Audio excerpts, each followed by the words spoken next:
So are we recording now? We are. Are we cold opening anything? Or? Of course we are. I'm cold opening this. And that is what? This is the Iron Maiden Trooper Premium British Beer. Okay, is that an ale or a lager? What the hell is it? I don't fucking know. I don't know. Doesn't say? It probably does. Let me get one that I don't have open so I can turn it sideways. Well, give me that open. Let me try to taste that because I don't know if I'm going to be diving into these pints.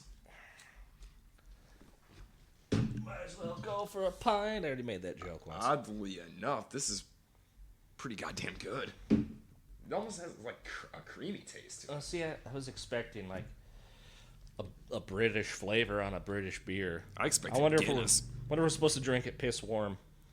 Well, I almost got the Heineken's Let's warm, see here. So. Here's a little bit of a malt flavors and citric notes from a unique blend of Bavik, Goldings, Cascade hops. Dominate this deep golden ale with a subtle hint of lemon. There is lemon in that, yeah. Yeah, so there's also like a little fucking history lesson thing on the can here. Oh, Lord, because it's Bruce Dickinson. Because Bruce Dickinson. This song is about the charge of the Light Brigade. It's very, very intellectual. Jesus Christ, you fence a fucking gigantic prosthetic Eddie every night, you know? And that's cool. That's cool. Yeah, I have no bitches about Iron Maiden. I don't so much either, but all right. So, any other random thoughts? Or are we diving into this one? Count us off. All right. In 5, 4, 3, 2, 1. What's up, everyone? Chadwick Von Tippitt and Joshua 40 the Hard Way Johnson. Yes, and for this installment, I'm going to be Joshua the Green Man Johnson. Because Little Green Man. a little, but anyway, no. For this installment, we're going to be discussing one of my all-time favorite bands, and we'll be dealing with one specific album because it is the month of October, so it'll be October Rust. October Rust. October Rust. October Rust. This is our Halloween episode. Typo Negative. Boys and girls, men and women, brothers and sisters. Now, Chad, this was your idea, so let's let you give the rundown here. What are we doing? What's going on? The same thing we always do, Josh. Come in here with no plan and talk shit and pull things out of our ass. Except I don't see us talking shit on this episode. Oh, probably not. No, Typo. Probably not because we like Typo Negative a lot. Hell yes. Let me tell you a quick story, kiddies. Yeah, please. Kiddies. Have at it, cowboy. One time, me and Josh went to go see Typo Negative, but not together. Right, we were at the same concert. Did we even know each other? Yeah, at the we time? knew each other. Okay. Of course we did. It was like, hey, you're here. Hey, you're here. All right. See you later. Yeah, Typo Negative. That was It was in Minneapolis. Yes, it would definitely have been Minneapolis Quest Club. I believe. 2003. Was it the Life Is Killing Me Yes, tour? it absolutely was because I saw him twice on that tour. Within a couple months of each other. It was good. Yeah, that was so good. Yeah, that was the best thing about Typo Negative. Everything about them was at that concert. You know, they were this great band, musically great, but Peter Steele was just a fucking comedian, and not in the David Lee Roth way, more in a dry, self-deprecating way. I remember during that concert, he was clearly drinking a lot of Sutter Home wine at that time to where he had a box of it, a case, and I remember he threw the box into the crowd. You know, like, hey, souvenir, yeah. He threw the box in and he gets on like, whoever said I couldn't box. Because it's Peter Steele, it was just the funniest fucking thing, you know? Yeah, it was hilarious. But I mean, yeah, it was a fucking box of wine. Yeah. Not a bottle. Box. Not a bottle. No, it box. was the case. It was the case that all the bottles came in. Oh, I thought it was the No. the keg, the tap. I don't believe wine. so. I think he threw a fucking entire box into the crowd. Okay. Whoever said I couldn't box. But no, so all right, so let's go with our normal format here. What was your introduction to Typo Negative? Or what was even the album, the song, whatever it would have been?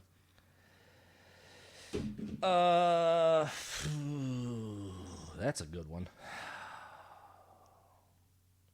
So I think the first time I heard them, I was cruising around with some friends and we had one of those sampler discs. Sure. I think it was either a Roadrunner sampler disc or just like just an in general one. Okay. And it had "Everyone I Love Is Dead" on it. Ah, okay. Yeah, that would have been 99, dude. World Coming Down. Yeah, okay, so it may have even been earlier than that because it was a sample disc. Maybe Not it was much earlier. Maybe it wasn't in 99. I can't quite remember. Okay. But I remember it was so different than what we were, the guys I was with, we were listening to, that Right. it actually became a joke. Oh, sure. We would just copy like the voice, and we would, "Everyone I love is Fred." Yeah. Red Dead. Oh, Red. yeah. But yeah, I suppose my introduction to Type O Negative is multifaceted, like it always is. I first heard of them reading what could almost be described as a zine that was called Huh Magazine, H-U-H. And I think it was Huh Magazine, but they were doing I don't remember if they were reviewing it couldn't have been the Bloody Kiss album, it wouldn't have been that early, but I think it was a live review of them. And I remember they were talking about this band called Type O Negative, which I thought was an obscenely long name for a band. And the one thing I remember was them saying, number one, this band is extremely loud and extraordinarily offensive with lyrics such as, "Don't think I don't know what you're doing, you stupid twat." And I just made a mental note of it. It's like, I don't know who these guys are, but wow. But then I would read Metal Edge magazine, and they would have pictures of whatever bands were current that month or whatever. And I remember seeing pictures of this band called Type O Negative. All had long black hair, and they were wearing black denim. They looked like rock and roll guys to me. Oh, they're classified as as goth metal. Yeah, but which they were so far from. I don't agree with that. Right, but yeah, so I saw these pictures. I thought they looked cool, but then the first time I heard them was at a house party out in the fucking boondocks or the boonies or whatever the hell. Raise your hand if you went to a cornfield to drink alcohol. Fuck yes. Well, this was a farmhouse next to a cornfield, but I saw, we're going through the CDs trying to figure out what to listen to, and somebody brought a copy of October Rust. And I remember, okay, I've heard of this band. I got to hear what they sound like. And the first notes of Love You to Death were like nothing like they looked like. Just so lush, piano-driven, romantic sounding. But I just got so sucked into it that I think I ignored the rest of the party and just dove into the CD. And just went to seek them out and became a fan ever since that moment, because it took me a while to realize just how sarcastic they were being with a lot of things. But in my mindset at the time, depressed, lonely teenager, whatever, this guy is singing about things that I can identify with. Well, it's like every record he made was him lamenting his lover or something. Yep.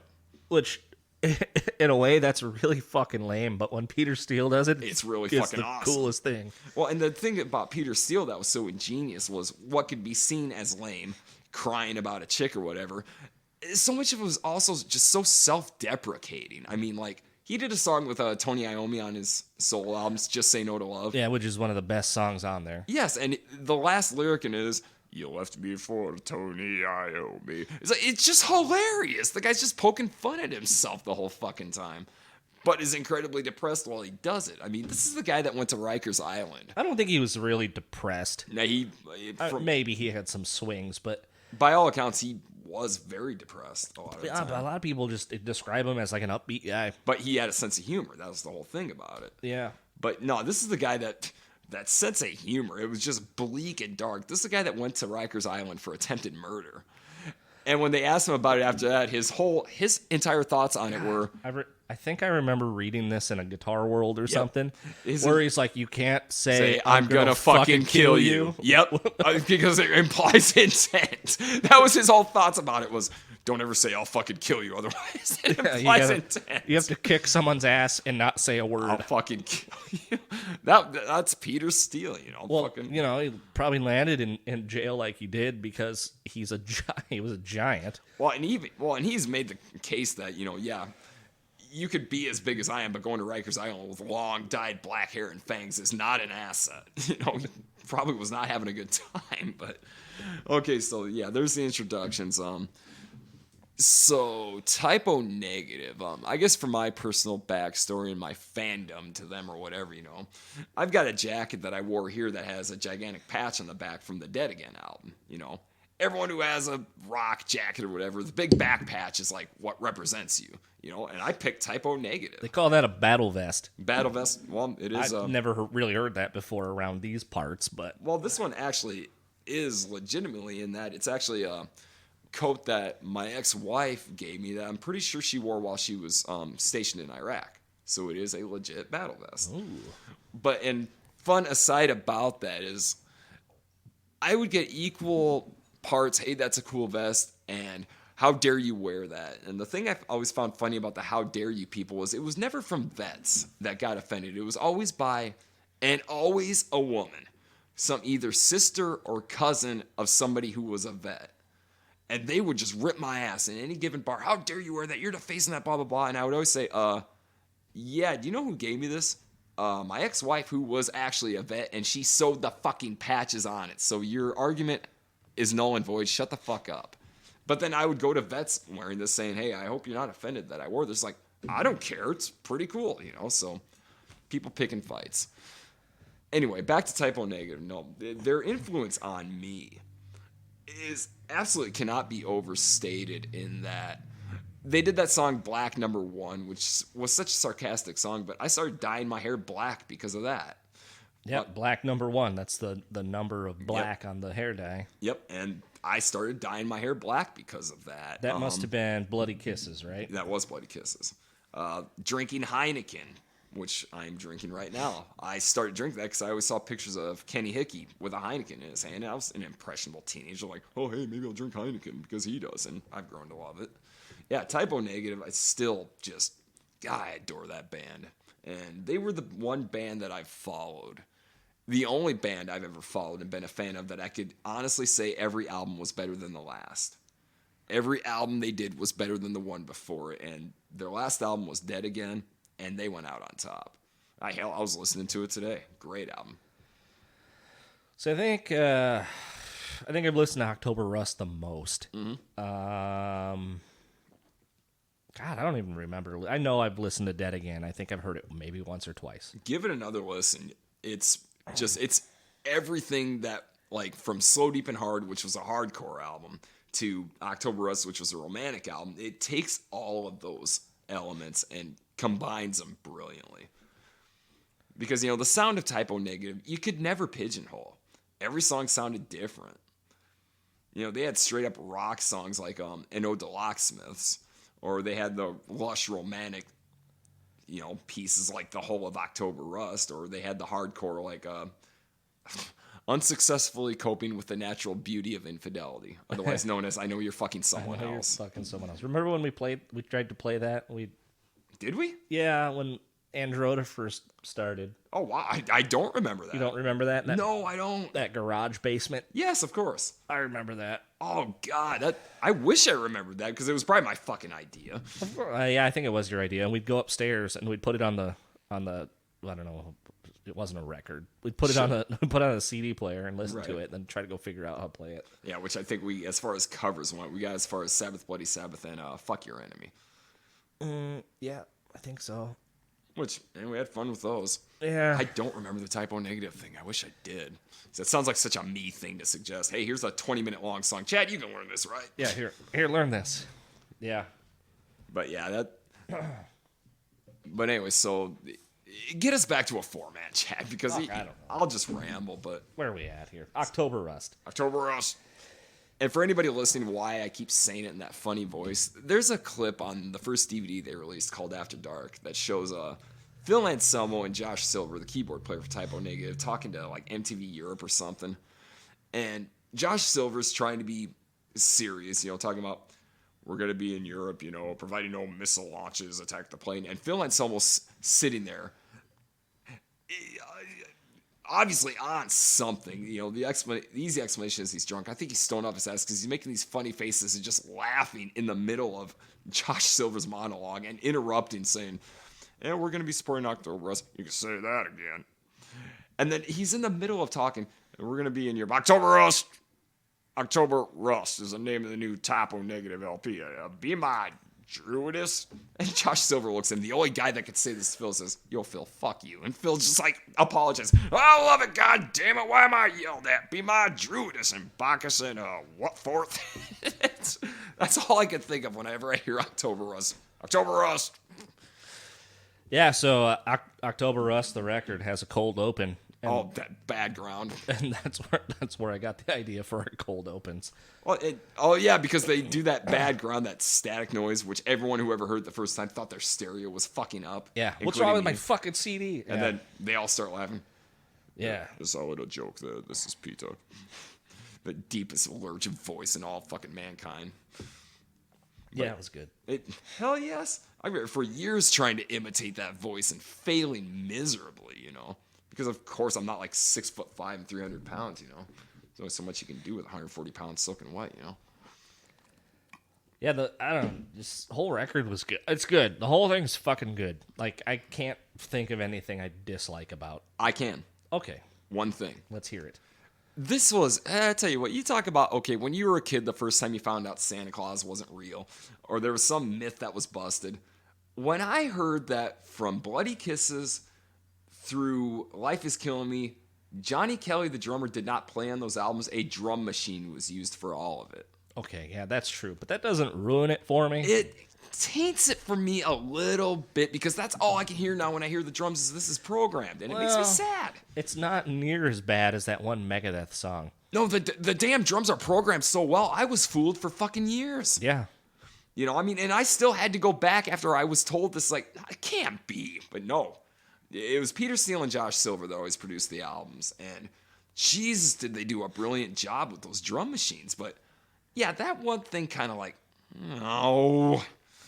It's a drum machine. And they had a drummer. I mean, I wonder if that wasn't their way of hazing Johnny Kelly. Maybe. Because if you watch that DVD, if you watch it with the commentary, they're just mocking the shit on a Johnny Kelly the whole time. Just like in a good-natured way, but... Yeah, not like a Jason Newsted way. No, like shit in his suitcase or whatever the fuck kind of way. Turn his bass down entirely. But no, I wonder if that wasn't like a hazing that they just like, oh, you know, we did it with this one album. Let's fucking do it with all of them, you know? But no, Johnny Kelly, I actually met Johnny Kelly in passing one time after, I think it was after the second Typo show I saw at the Quest. Super nice guy. I talked to him for all 5 seconds, but I just remember I was wearing a Metal Sludge shirt, and he had done an interview with them prior to that. And I saw him coming down, and it's like, hey, dude, Johnny, and I pointed to my shirt. He's like, hey, yeah, Metal Sludge. And all I could think was, dude, when are you going to do another interview for him? When they asked me, I shook his hand, and that was it. So there was my brush with Typo greatness. I'll take it. Let's see, what else is fucking... Oh, so they do it. There's a Neil Young song on here. Yeah, Cinnamon Girl. That was really weird. Well, it's weird, but at the same time, it makes sense because Peter Criss was very well known for having a redhead fetish. He loved redheads. In fact, when he collapsed in Europe, I don't remember what the reason was, but they rushed into the emergency room, and the doctor asked him, do you consume any drugs? And he says, alcohol, cocaine, and redheads. And fucking the band members had to explain to the doctor that redheads is not a name for a designer drug. He was just fucking making a joke. Alcohol, cocaine, and redheads. He had a pretty good sense of humor, considering he collapsed. We all love those gingers. Yes, we do. Don't look at me like that. Ginger women, there, party boy. Whatever you say. Well, hey, the beard is pretty seductive, but no. Fucking. It sure is seductive. Let me tell you of a time. So I was in a bar. You know, I'm not a bar guy. Was this the time that I was there? No. Okay, because I've seen that beard in action, and it's hold on to that thought, because I don't remember it. Okay, we'll go to that next. So I think it was St. Patrick's Day. Of course it was, you redhead. And again, I don't do the bar thing. Right. So I went in and I saw somebody I knew from work. I'm standing there talking to the guy. Some chick walks up, whom I've never seen before, never saw since, and she just butts right into our conversation. Turns and looks at me. And she's like, that's a great beard. And I say, hey, thanks. You know, beards are a sign of virility. And she goes, do you have a girlfriend? And I said, yes, I do. And she was like, well, that's too bad, because I would totally sit on your face. Yes, sir.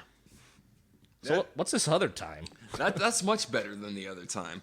No, this was oh god, probably 2012 or something like that. I know I was definitely fucking single and balls deep into my fucking debaucherous chemical lifestyle, and you got a hold of me out of nowhere because we really hadn't hung out much at that point.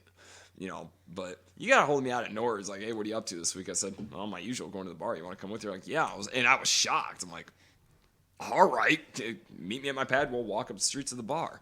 So, I was good and loaded. Fucking, we walked up to the bar, and I ran into a couple young ladies that I did know.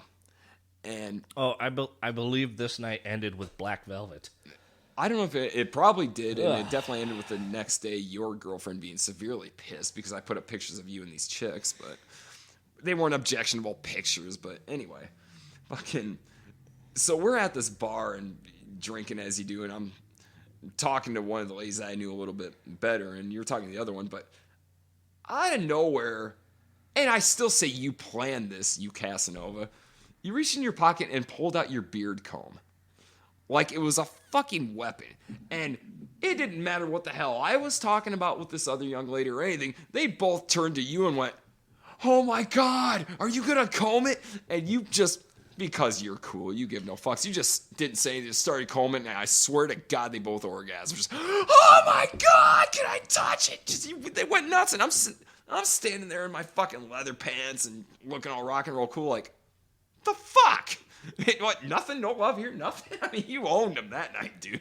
This guy threw my hands in the air. I was like, all right, you win, Chad. You and your fucking beard. Well, the beard definitely commands the attention. Fuck, commands the attention, commands the groping. Jesus, they didn't keep their hands off your beard all damn night. You kept having to recomb it, which sent them into more fucking furies of ecstasy. It was ridiculous. I mean, it was great. No, what was ridiculous is how much BV we drank. You gotta say, at that time, me even getting drunk was like a bodily function. The only thing I remember was you and me walking the girls to their car and dropping a glass of wine on the pavement. Oh yeah, party foul, Josh. That was my last, and it was my last wine glass. Then I went to work the next day, and it was awful. Oh, shit. I got text the next day from the one chick's ex. Oh, so you and her are a thing? Hey, that's cool. I'm like, no, we're not a thing. We took a picture together. That's it. What, did you do anything? No, I didn't do anything with her. Fucking walked her to her car. True story. The truest story. And it's funny that we're doing Typo Negative because that was the one band that the one young lady kept talking to me about all night. Oh, I love Typo Negative. You remind me of Peter Steele. I'm pretty sure we even played this record. Oh, come on, you can't not deliver. I mean, come on. But yeah, that was the whole thing. Oh, you remind me of Peter Steele. I'm like, how? I'm half his height, half his size, and my voice isn't even that damn deep. But oh, yeah, okay, yes, I'm Peter Steele. Oh, fuck. All right, so a fun Peter Steele fact, and I'm not sure which tour this was. It may have been their first tour. All right. But he was like a garbage man or something. Yeah, he worked for Parks and Recreation for New York City. He didn't want to quit. No, in fact, he for years bitched that he wanted to go back to his job. He didn't want to go tour. He was fine just fucking dumping garbage and walking around parks. I believe his exact thoughts on that, to paraphrase, were he only ever liked playing live in New York because then he could go home and shit in his own toilet. Hey, I appreciate that because I'm a man who likes to shit in his own toilet. Well, I'll relieve myself wherever is private, I guess. But except work. Oh, dude, you're getting paid. Yeah. You're getting paid. I mean, I think I remember my favorite limerick I ever saw written on a bathroom stall was, nothing so easy and pleasing to the mind than sitting and shitting on company time. Why are we talking about this? Because origin of the feces. Oh, Christ. Which the crazy thing is, that's actually a really good album. It's a total joke. Yeah, and the cover's Pete's butthole. Yeah, the original cover. Big hairy butthole. I owned the edited cover, thankfully. I don't need a centerfold from Proctology today in my fucking record collection. Kind of scary when you figure out what the fuck it is. Ah! Yeah, because at first you don't really know, No. and then it slowly dawns on you. You're Yeah. like, wait a minute. No, it's like when your friend decides to flash his ball bag at you and you look at it long enough to know what you're looking at. You can't burn the image out of your mind. Right, that's the humor of typo negative. Essentially, they were the ball bag. The ball bag at the party. Oh, Lord. And why is that a thing anyway? Men are dumb. Yes, we fucking are. I guess I never thought to fucking whip my Johnson out at a party, but I knew plenty of people who did. But that's the weird thing about men and certain rules. Like the party foul was always showing your dick. You could show your ball bag, and everybody thought that was funny because it was. If you showed your dick, you got your ass kicked. I about put a Doc Martin through my brother's dick one night when he decided to do that. Seriously, he whipped his fucking dick out of my hand. I looked at him and I said, dude, put it away. Well, what? It's funny. He started trying to chase me with it. I said, dude, fuck. Chasing you're the wrong dude. You're messing with the wrong guy. But no, I reared back. I said, put it away or I'm fucking kicking it. He puts it away. He's like, dude, what's your problem? I said, dude, I don't need to see your dick. I have one of my own. It's fucking fantastic. I don't need to see yours. You know, the ball bag, that's fine. You whip out the dick, I'm kicking it. He never did again. Of course, he's listening to this. I'm sure he's going to whip it out the next time I fucking see him. Thank you. Okay. So, be my druidess. Be my druidess. The overall theme of this record is just Halloween, I think. It's Wicca. It is. It's like it's about fucking witches and being in the woods naked. It's I don't know, like every song. I wonder what drew this out of them. You know? What was the inspiration? I'd love to know. Well, I could probably take a guess. And my guess is it was very much rooted in Wicca, Druidesses, and all that shit. My guess is that Peter Steele was probably seeing a redhead who was really into that, and he fucking used that. These lyrics are pretty pornographic. Oh, but that's the best part. Oh my god, caress her thighs. This is definitely music to fuck by. It very much is, and that's all I am going to say. Wink, wink, nudge, nudge. I'm getting divorced after this. Yeah, that's the whole damn thing. Is that became the big running joke was, you know, fucking soundtracks for that, and everyone's you gotta go October Rust, and it's like, well, one musically, October Rust is just fucking superb. It's so sensual. It's a lot of things. There's a lot of textures. Yes, like just the opening track. Love You to Death. With Jesus. all that, yeah, with all the sort of. And it was Kenny Hickey who said that Peter wrote it that way absolutely intentionally. Yeah. He wrote it to score because Bloody Kisses had a couple of songs like that, and he found out that it worked. And by all accounts, Peter Steele was this big, goofy, awkward guy, but he wrote a couple of songs that the chicks liked, so he wrote a whole album of them, and he wrote it to score, which was also fucking unintentionally why he posed for Playgirl and wound up with this huge gay following because he had no idea that, what the hell was it, 93% of the subscribers were guys. Hey Pete, did you know that's hilarious. He had no idea. Somebody was like, "Did you know most of the subscribers are men?" No idea. His only condition was that he was only going to do it if he was fully erect. Otherwise, it looked like a mushroom. Oh yeah. So I've had the privilege. You've seen this. I have to. I've had the privilege of seeing the spread. It was actually the deliverer of these beers, Sarah, who was talking to me about this, and I hadn't seen it at the time. I said, yeah, well, what'd you think? She said, it's a baby's arm. So I saw it later. I'm like, he's packing. Okay, that's fine. So, I used to live with Doug. Yes. And my computer, I think I was the only one with a computer. My background on the computer was that Peter Steele. Why? Shut the fuck. Why? Because I thought it was hilarious. Well, it is hilarious, but every time you went on your computer, you had what the hell's the matter with you? I don't know. I have the same sense of humor, probably. Sense of humor? You have a framed picture of the Playgirl. It's not framed yet, and that's that scares me worse. That's my issue. So that's your issue, all right. You've got a few of them, evidently.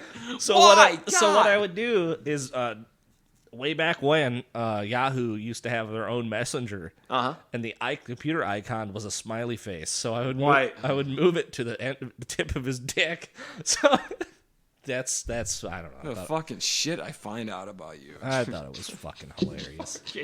What the hell? Why? I don't know. It made everyone uncomfortable. I guess maybe that's the same mentality I have about this that I had about my brother flashing his dick around. It's like, I've got a dick. It's fabulous. I don't need to see anyone else's. And that's fine. I didn't need to see it. I just thought it was funny. Well, it is funny. But this is what you log on to pay your bills or to, I don't know, what else, whatever else. I guess, I don't know. Let's face it, people use the internet for porn. And I think that would probably be the last image I'd want to see before diving into xhamster.com or something like that. I don't know what you just said, and I'm not even going to attempt to know. What, that you look up porn, that I look up porn? xhamster.com? Dude, go to xhamster. No, not doing it. Actually, don't go, because you're going to see categories that are just really peeling away the layers of how fucked people's sexuality really is. And it's disturbing in so many. We've talked about this before. Yeah. So let's get back to. Which, for the record, I fucking finally kicked that addiction. It's just because it becomes an addiction. You can never stop looking it up. I'm done with it. All right. I got my hand in my imagination, and it's about all I've got at this point, and that's fine. I'm definitely getting divorced. October Rust. Is that where we were at? Yeah, love you to death. The lyrics on that are just wow, man. It's like it's so brilliant. It is. It's brilliant, and it's not pornographic. No, but it is. It's salty sweat drips from her breast. Yeah. Fucking, I am your servant. Let me light your cigarette. Jesus, what a pickup line. Mm-hmm. And works. Fucking, yeah. But yeah, the whole of that album, The Green Man. That's great. I mean, just the album itself just creates such a mood emotionally that really Typo Negative in general. I wound up a few years ago.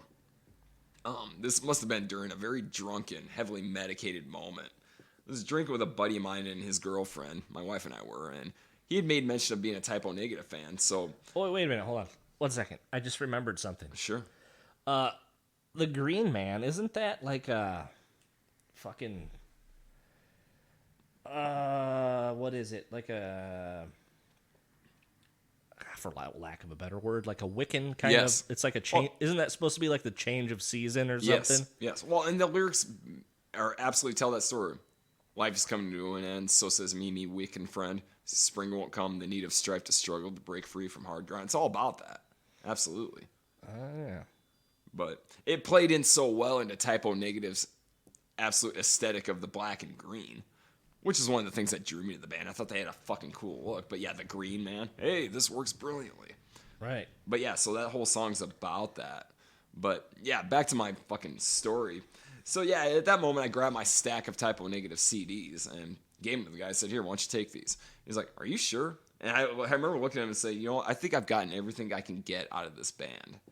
But the real reason I was so apt to give away my Typo collection, which actually included, there's a Peter Steele autograph in the World Coming Down CD, but I don't want to be the dick that says, hey, can I have that back so I can get that autograph? Please, scribble. But, yeah, the guy who got me the autograph, he had met Typo Negative backstage, and he was not a Typo fan at all. He went to go see Cold Chamber on that tour, but he knew that I was just this huge fan, so he said, hey, I'm going to get you an autograph. And I went, yeah, okay, whatever. But sure enough, he came back the next week and handed me this World Coming Down sticker with Peter Steele's autograph on it. It said Josh and then Peter Steele. And I said, and I'm 19, and so I'm like, dude, that's so fucking cool. What was he like? And he's like, the only thing I remember was he had this big booming voice. When I told him who to make it out for, he just goes, Josh. Like, it just shook the Teutonic plates when it said, Josh. And sure enough, there was. So every time I would look at it, I would see this Josh and this Peter Steele scribble.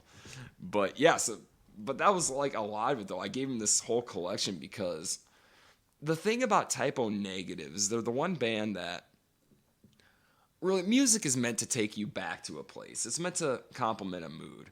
And if you hear a song you haven't heard for years, you conjure that memory. But they're the band that, God, every time I would hear them, no other band could take me back to a moment like they could. Like, if you played Bloody Kisses. Just the whole mood of that album is so both sensual and depressed that I can remember every moment from it. World Coming Down was probably the worst. Because at the time I was very much involved with this long distance thing, and it, not to sound cheesy, it was heart-wrenching and, blah, blah, blah, you're 19 and the world is ending and blah, blah, blah. But just every time I listen to that album, it's just, it takes me right back to it. Life is Killing Me takes me back to a real low point I was at in my life at that time. It's like, unfortunately, these are not moments I want to relive, but I can't disassociate myself from the music enough to enjoy the music and not relive those moments. So yeah, I gave this guy my whole Typo Negative catalog. It's like, here, please enjoy this. I literally can't enjoy it in the same way anymore, except for one album, and that's their last one, Dead Again. But yeah, so I'm still not unhappy that I parted with that collection. But yeah, it's like they would still be collecting dust, because if I was to put in World Coming Down, I would be right back in 1999 in that mindset, in that emotional state. And I don't want to be there. But that's a compliment to that band. How fucking great they were musically that they could do that. Ooh. Take it easy. Jesus Christ. Hey, Heineken shows no mercy. Yeah, so did you ever get into Carnivore? No, but I've listened to him, and even Carnivore still had the sense of humor. I'm Carnivore. I'd love to eat you. Shit like that. Jesus Hitler and all of this stuff. Yeah, I loved Carnivore. I thought that was awesome. Phil Anselmo was a Carnivore fan. Yeah, I was pretty stoked when I got it because I illegally downloaded it off the internet. Okay. Illegally? What year is this, and why are you... Well, one, it ages me. And two, it ages the band, because Carnivore was like the late 80s, I believe. Right. Early 90s. And you were all, what, 4? Yeah. So that doesn't really age you, though. Well, the whole illegal downloading thing ages me a little, because that doesn't exist anymore. But that doesn't...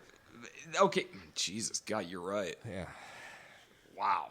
But haven't we all aged like a decade this year? Yeah, we're only 10 months in, and this is the longest 20 years of my life. I've just been so to the point that, my wife's birthday's in a couple weeks. My birthday is next month, and I'm just thinking, fuck the birthdays. Put me in a fucking coma and wake me up when it's 2021. I can't take it anymore. I cannot fucking do it.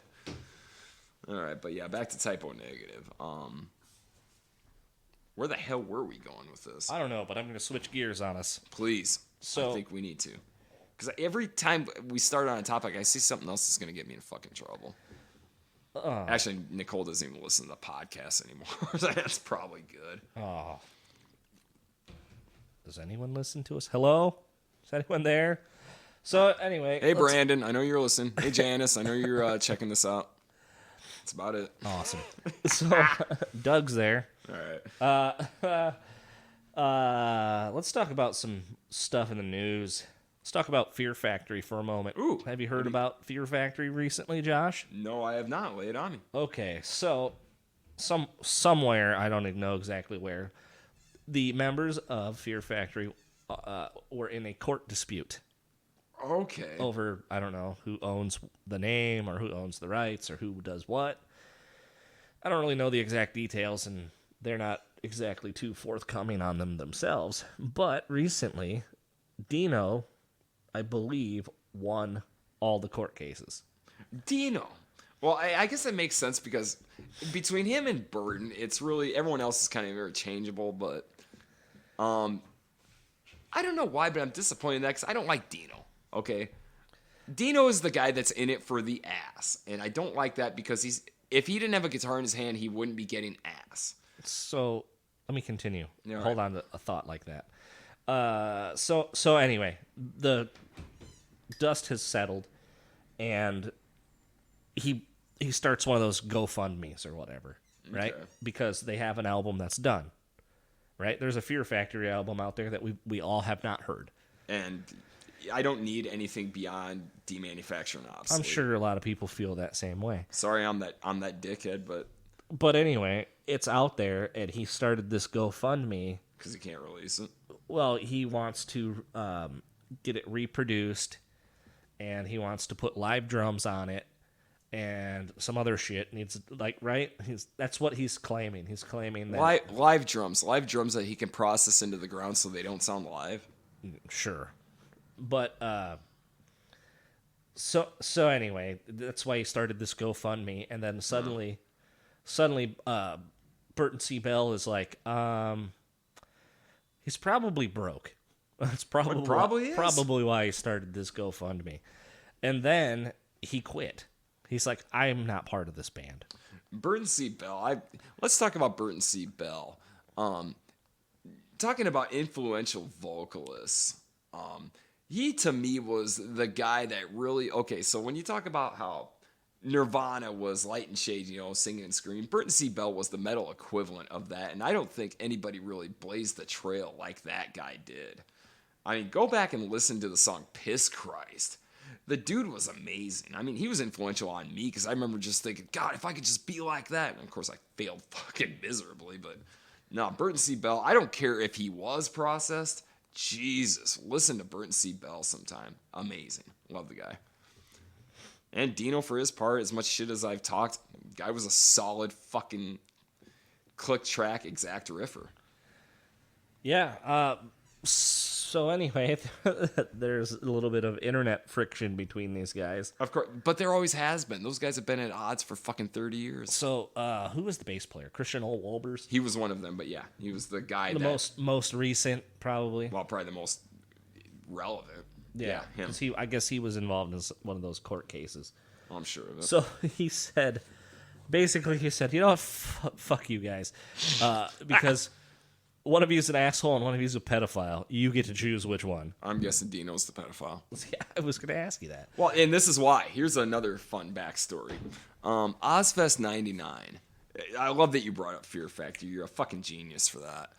Ozfest 99, they headlined the second stage. And at that time, I was a huge Fear Factory fan, based on the two albums, Demanufacture and Obsolete. So when I found out they were headlining that second stage, I was just fucking stoked as hell. And one thing I'll say about Fear Factory Live is sonically they were never going to match their studio stuff because it was so studio based. But they had an energy that it didn't fucking matter. Great to watch live, but anyway, so this gets to the point that I was going to make. As I'm watching this band, my brother and I were there, and there's this chick that's kind of sidling up next to me who, in my mind, and keep in mind I'm 19 at the time, looked to be about 15. She looked young. And so I was just not interested. She was like kind of giving me the look, and all this stuff. And I'm just kind of smiling at her, nodding nicely, but just ignoring her. It's like I'm not playing around with this game. I realize, there's a 4-year difference, but you're 15 and I'm 19. Leave me alone. So she eventually got tired of hitting on me and starts clocking Dino from the stage. And Dino, and I can remember this kind of hitting me odd as, Fear Factory, this heavy band, we're heavy, aggressive. Dino all of a sudden just starts mugging towards this fucking 15-year-old, just, hey, baby, what you doing? That kind of look. And I remember watching this thinking, number one, you're kind of going after somebody's leftovers. And number two, what the fuck is the matter with you? You've got to be about 30 at this point. There's no way this bitch is any older than 15. So yeah. Who's the asshole and who's the pedophile? Well, you tell me who the fucking pedophile was, because it was fucking Dino. There's no doubt. I wonder if there's more stories like that out there. What, from me? No, not from you, but like that phrase, one's a pedophile and one's an asshole. Like, more stories to corroborate that. Oh, I'm sure. Because I haven't heard of any.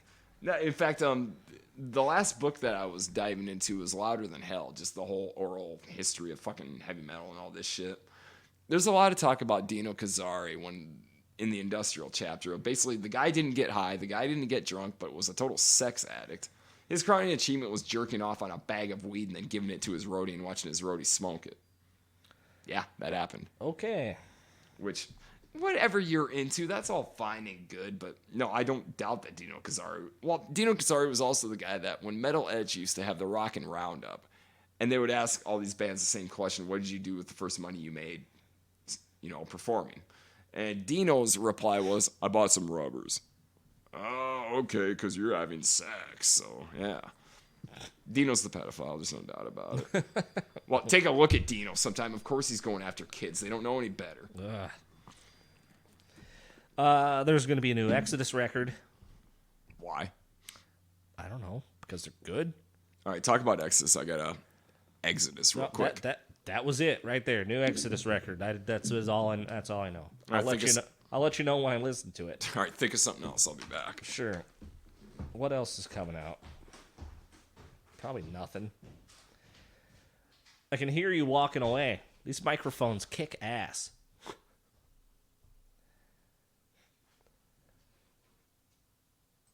Just remember, when you pee clear, it's time for beer or something like that. Really?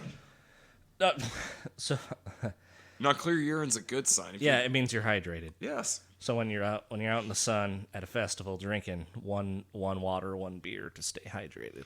I used to try that trick at the bar, and it always starts out with the best of intentions, but you forget, and eventually, you're tanked. Well, it works for me. I've been drinking this water next to my beers. This is good. And I have crystal clear urine. I didn't even bother to really check, I gotta be honest with you. What the hell are we doing? Anyway, so we were last talking about Fear Factory and Exodus, and are we going back to Typo, or what are we doing? Yeah, whatever. What else can we say? About Typo? Anything. I'm sure plenty. What was I saying? I was talking about new albums come out. Okay. There's a new Ghost album, if anyone cares about that. You get into Ghost? Have you ever listened to Ghost? No. Some of it's good. I trust it is. I hate to say it. I'm that fucking old bastard. I just don't care. You're Grandpa Metal. I'm Grandpa Metal? You're Grandpa Metal. I probably am. Brian Posehn? Yes, and then Grandpa Scott Metal. Ian trying to prove that he's relevant and funny and everything else. Yeah. So he calls Scott Ian Grandpa Metal because he hasn't listened to anything in fucking 47 years. Yeah, which, yes and no, is such bullshit. Scott Ian. Okay, I remember a couple podcasts ago you were adamant about talking shit about Kerry King. Fuck Kerry King. I kind of feel that way about Scott Ian. I just think everything about him just screams, I'm cool, I'm metal, but I'm funny and everything else. I don't like, he rubs me the wrong way. I mean, and probably the one statement he made that rubbed me the wrong way the most was when I Love the 70s was happening on VH1. Oh. And Scott Ian, of course, is a massive Kiss fan, which is nothing wrong with that. But then he says, yeah, well, I always thought that if you liked Paul Stanley, it meant you were gay.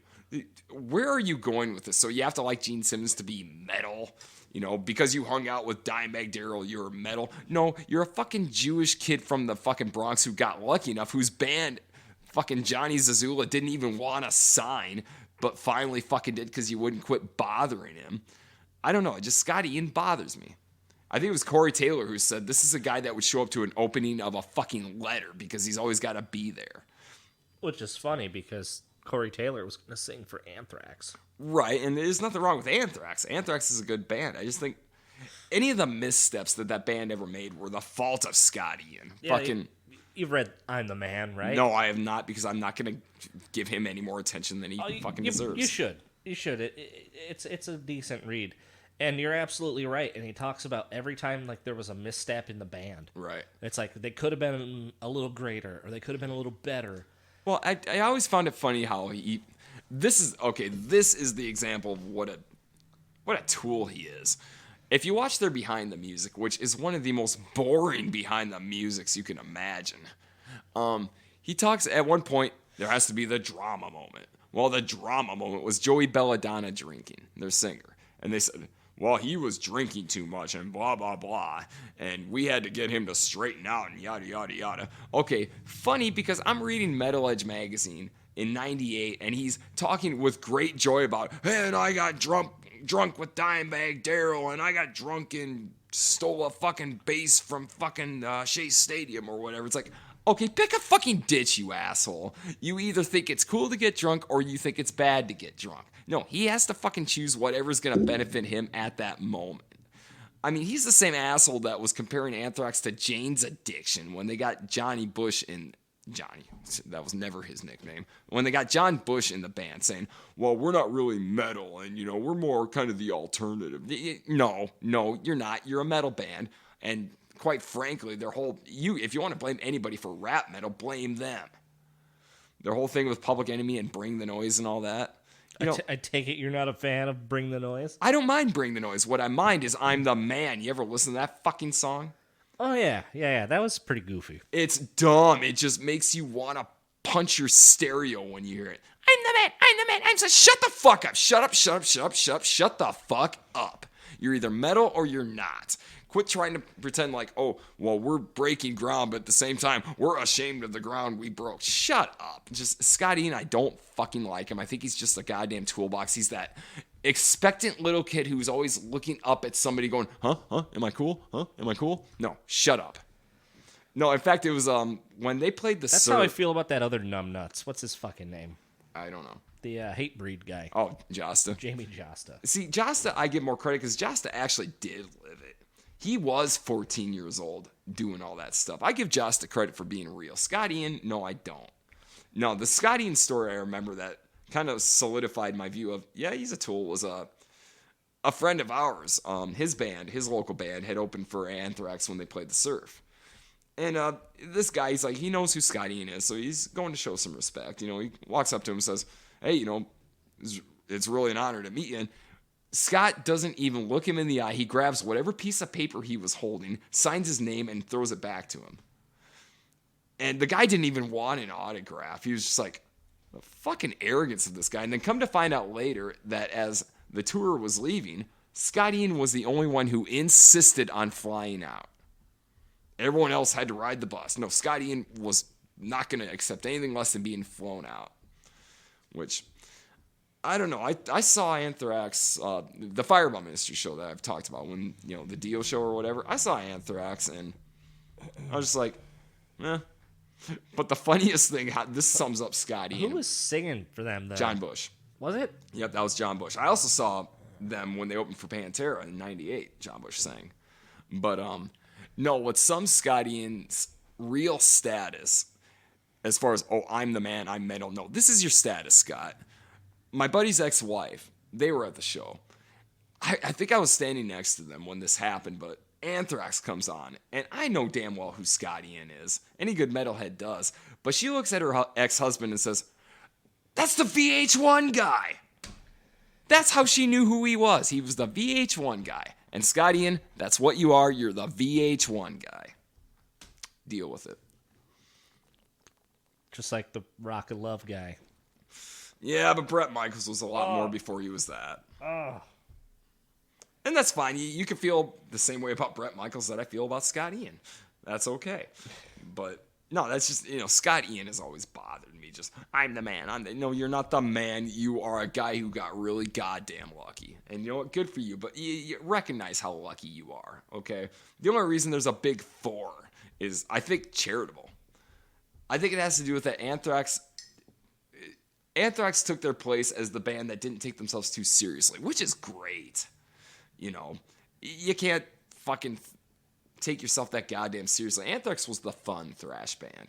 You know, they were the guys in board shorts singing Caught in a Mosh as opposed to singing Angel of Death or fucking Peace Sells or But Who's Buying or Master of Puppets. You know, I'm glad that they're a part of that. But I think Scott Ian's head has just blown up because he's part of that. It's like he's forgotten about the fact that, you know what, you were just like anybody else. You were the metalhead dork who wasn't popular, but it's like you don't even appreciate that now. You've forgotten and you've bought into your own myth. That's why I don't like Scott Ian. Okay, back to October Rust. Yep, so I'm sure I'm going to catch hell for that. What do you think? What's your favorite track? Off October Rust? Yeah. Good, great, excellent question. God, to pick one is so fucking hard. It is pretty hard, isn't it? Honestly, I have to try to think of which one musically, emotionally hits me the hardest. As cheeseball as this sounds, but like I said, this is a difficult one. I gotta pick a tie between The Green Man and In Praise of Bacchus. And In Praise of Bacchus was great, not only because Bacchus and whatforth, but because they had a singer named Valium, get it? Valium. From the band Pissed On. Yeah, Pissed On. Who provided just gorgeous backing vocals to that. It's just, emotionally, I'm going to steal a hipster phrase and I don't give a shit. Gets you in the feels. Right. It really does. You know, it's funny. I was listening to Pissed On not too long ago. Okay. That's kind of funny. Okay. But yeah, it's like a tie. I mean, the Green Man, and then, In Praise of Bach is just musically just, oh, fuck. I don't care what I'm doing, where I'm at, just those will get me. And I'll just kind of stop and pause for like a second, I really like Green Man. Like the melody in that song is really good. It is. So what would you say is your favorite? Gosh, the same thing. Like, how do you pick one? Yeah. Can you pick a least favorite? Jeez, least favorite. I'm gonna say my least favorite is probably My Girlfriend's Girlfriend. For me, that's a tie between that one and Wolf Moon. I don't know why. I love the lyrics of Wolf Moon. The 20th day she'll be bleeding. All right, menstruation. We're getting somewhere. But it just doesn't do anything for me, really. It's not. That's bad. another song that has really good music. Sure, but which is odd because it just doesn't do anything for me. It's not bad, but yeah, My Girlfriend's Girlfriend. Jesus, all tangled. Wow. Okay, it's funny, but it just. It's kind of how I feel about it. Just Yeah, I'd have to agree with that one. Odd Man Out, I'm gonna have to say, is Red Water, Christmas Morning. That's to me. That's another heavy emotional song musically. That I can't call it an odd man out. That's another one that I'll pause when I hear it, and it's another reason why I gave away that collection of CDs. Just like I can't handle diving into it. It's too much. Yeah. But God, I seriously, I don't think I can pick a favorite. No, I can't. Like I said, it's a tie between those two. But I think if you held the gun to my head, it would probably be In Praise of Bacchus. It just barely edges, if anything, because of the title, Bacchus. Yeah, God of Wine and all that, and then Valium's backing vocals. Probably In Praise of Bacchus. See, I think what makes them so good is they kind of flow into each other. Oh, dude, that album, absolutely. You can't. There's no pauses. Yeah, I mean, you can't just be like, well, this one's my favorite. Well, what about the? Yeah, because it's always one or the other. They're kind of interwoven together. Sure, but and the cover song's good. Cinnamon Girl's good. Cinnamon, it is good. Absolutely. Well, whenever they do cover songs, they're mostly good. Well, let's see, cover songs of theirs. Hey Peter. Hey Pete. I think it's the most fucking hilarious one. It's so great. Yeah. Because, I mean, you could sing a song like that if you're pissed off at a chick or whatever, and you're not going to kill your old lady, but it's like, this is funny because I'm going to kill my lady. Fucking. And then the fact that they localize their lyrics to where some hick from Iowa isn't going to understand, I'll take that D train to Brighton Beach. But they made it so personal that it makes perfect sense. I'll take that D train. Oh, the subway. Down to Brighton Beach. I'm going to assume Brighton Beach is a place. But the greatest part of that is I'll send my baby to heaven. Like, this is some touching sentiment. But I'm going to murder her. But that was the greatest thing about Typo Negative was, like, that first album especially. I couldn't even tell you the title of the song, but I got a pickaxe in the trunk of my car and fucking all this shit.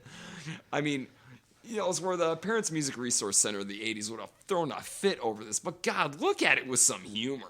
Right. They did that Seals and Croft song, too. Summer Breeze. Summer Breeze, that was pretty good. It was good, but it got on my nerves because it was so overplayed. But they, World Coming Down, they had that cover of that Beatles medley.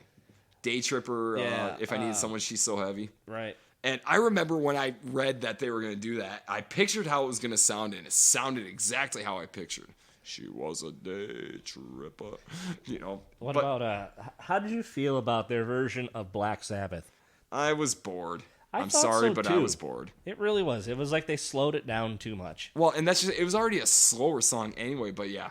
It was perfectly typo, but it's just, all right, I'm going to go make dinner now. All right, I got to pick the kid up from school. Yeah. All right, time for bed. I'm fucking They could have done any other Sabbath song, and it probably would have played well. They've played around with snippets of them. Well, I think they did Paranoid. They did Paranoid. That they threw that instead of playing a breakdown, they threw an Inagata Davida. Yeah, which is they covered Light My Fire. Oh yeah, they did, and I hated it. Yeah, I didn't like. Was that on Least Worst? I can't remember which one that one was on. Here's where I'm going to date myself. Napster was how I heard it. Napster, huh? Yeah, I don't know if it was ever released in any format, but I heard it and it was just like, it was too fast. It was just, it's like, all right, you're taking away the magic of all this magic. But no, Hedwig and the Angry Inch. Yeah. You ever see that movie? I started to watch it and got bored, to be honest. But no, their cover of that was so perfect because Peter Steele in the Playgirl shirt, he's known for having the baby arm and everything. Right. And they singing about fucking having one now all I've got is a Barbie doll crotch.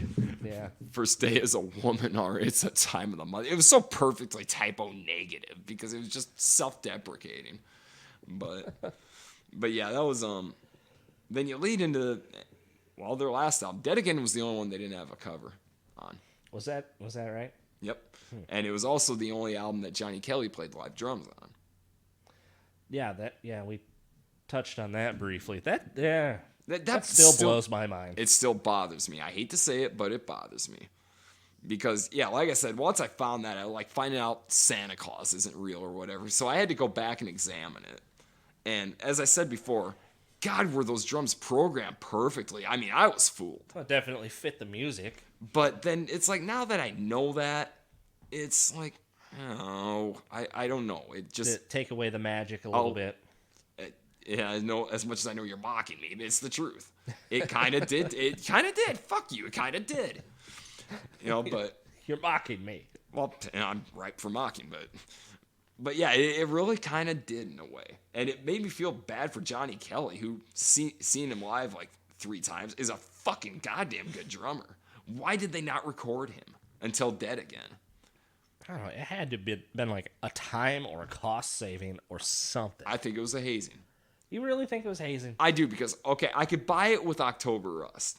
They're on a crunch, whatever. They had 2 other albums after that. They could have had him playing on. He was a full member. No, I think they were fucking with him because that's the type of thing that they would do. But completely unrelated topics. Kenny Hickey, the guitar player. Did you ever read his short story, Sex is Dead? No, I didn't know he had a short story. Which sucks because I have had a fuck of a time trying to find it again. I know he went on to do some other band. Seventh Void. And I don't remember if that was good or not. It wasn't bad by any stretch. They opened for Typo Negative the last time I saw them. Oh. Which, talk about doing double duty. And one of the CDs I gave to that guy was the Seventh Void CD that was autographed by, I don't remember if Hickey autographed it or not. I know Johnny Kelly did and the other 2 members. But it wasn't bad by any stretch. And in fact, that was on Vinnie Paul's label, Big Vin Records. I'm going to have to revisit that one. Give it a shot. But no, Kenny Hickey at one point wrote a short story called Sex is Dead that a friend of mine had sent me a link for. And this was back in the days when links were like fucking 3 pages long or whatever. And I read it and it was great and I cannot find it anymore. I don't know what the hell happened to it. I'll have to look up that too. See, if you could find it, fucking let me know because I'd love to read it again. It's just all about this fictional band where this guy's on tour, he's a cocaine addict. Every different city, he cops cocaine through some means, fucks somebody with a weird backstory. It's really good. And then he eventually dies in his bus. But, all right, so. All right, final thoughts on October Rust? Final thoughts on October Rust. One of the greatest emotional albums I've ever heard, and so great that I literally, I don't care how fucking cheesy this sounds, I literally cannot bear to listen to it anymore. Because it's that good. It's that heavy. I highly recommend, if you haven't listened to it, listen to it. If you've listened to it and dig it, bust it out and listen to it again. But it's a perfect seasonal album. It's a perfect romantic album. It was written with that intention, and you know what? Mission accomplished. It's definitely, I think it's my favorite. But really? Yeah, I think it's my favorite. But I haven't really listened to any of the other, the later records as much. Go to Life is Killing Me was brilliant. Like I said, they were the band that, not to take the oxygen up in the room here, but they were literally the only band I've ever been a fan of that each album was better than the last. They're the only band that ever pulled that off. And that's when, Peter Steele died. As far as I'm concerned, they left on a high note. And Dead Again is their best album because it combined everything. Yeah, and not many bands get to do that, so. And they were the only band that you can probably remember from previous podcasts absolutely fucking blasted people for being self-referencing in their lyrics. They did that on Dead Again, but it worked. In fact, the song September Sun, and he references October's Rust, and it doesn't sound wrong. It's like, yeah, that's perfect. That's a great song too, by the way. But yeah, all of it. I mean, he's referenced himself a few times in that album, but you know what? So what? It worked. So yeah, Dead Again. Go revisit that. In fact, I'll probably listen to it again tonight when I get home. Yeah, well, my soundtrack for this month is definitely going to be October Rust. It's spooky season, so let's get spooky. Fuck, my soundtrack is anything to drown out the goddamn misery. But no, like I said, brilliant. I can't listen to it anymore. It's just it takes me back to places I don't want to go, and that's the brilliance of that band. They were that fucking amazing. Yeah, they were. So with that, we're gonna wrap this up. All right, this is Joshua 40 the Hard Way, the Green Man Johnson. Chadwick Von Tippitt for one more last time. Asta.